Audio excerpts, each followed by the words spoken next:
You are now listening to Nailed It, the Orthopedic Surgery Podcast. I get into chondral lesions. What are some things that you look for chondral lesions? Because I found these, at least at first, a little bit harder to note and see. But I mean, the more you look at it, the better the better you get. But what are some things that you go through for your head? Yeah, definitely. When I'm looking at cartilage on the MRIs, again, you're looking for where that gray zone has changed into white fluid signal from fluid in the knee where there's absence of cartilage.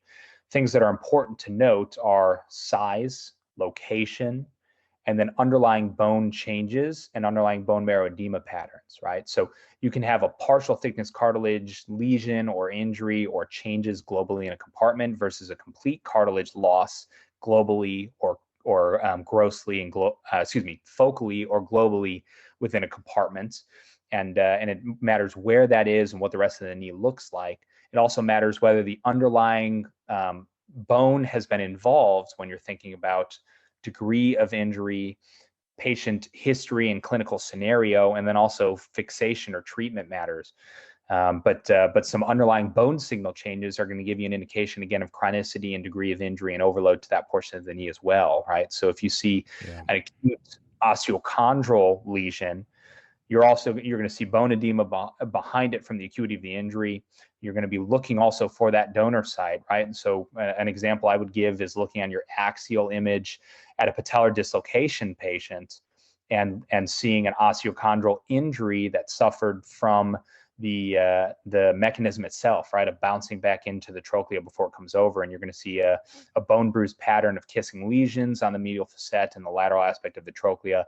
And if you see a cartilage bony loss on the patella, for instance, you got to get an understanding of how much bone is involved, the size of that lesion, where to find it within the knee otherwise, because it's going to matter of whether it's something that needs to be addressed acutely, whether it's fixable if it's addressed acutely, and if it's not, then how you need to treat that.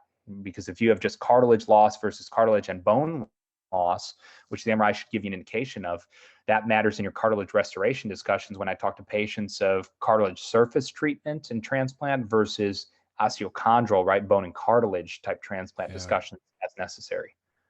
So say, for example, like we're looking at this image right here, and we see this is our axial T2 of the knee, and we see this nice gray, and then there's no gray here, so we see that there's a large cartilage lesion on that medial facet of this patella. You see a bunch of fluid in the joint here, and then laterally I guess you can kind of see a little bit of a cartilage lesion here. What like anything else that I'm missing from this picture, that how you would describe seeing this? Yeah, I think you would say some of that is synovium and fluid going around the lateral gutter there.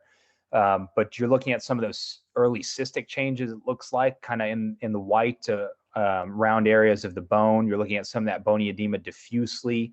You're looking and seeing that you do have some bone underneath that cartilage lesion that's present near the central and medial facet. And again, you're seeing how thick the cartilage is in the patellofemoral joint by some of the cartilage that's still present on the lateral side. Okay. So I want to, just looking at, and so I think just a big thing is just kind of going through, and I think you were mentioning before, how you have the bone bruising. You can see the edema in the bone here on this lesion. And if you look at if you look at this gray, you can kind of see some thinning of the cartilage here. Anything else from this picture that you would say, or that you would note on? No, I think that's apt from that slice to highlight what you said. Cool, perfect. Anything else that you think is important regarding kind of looking at any OCD lesions?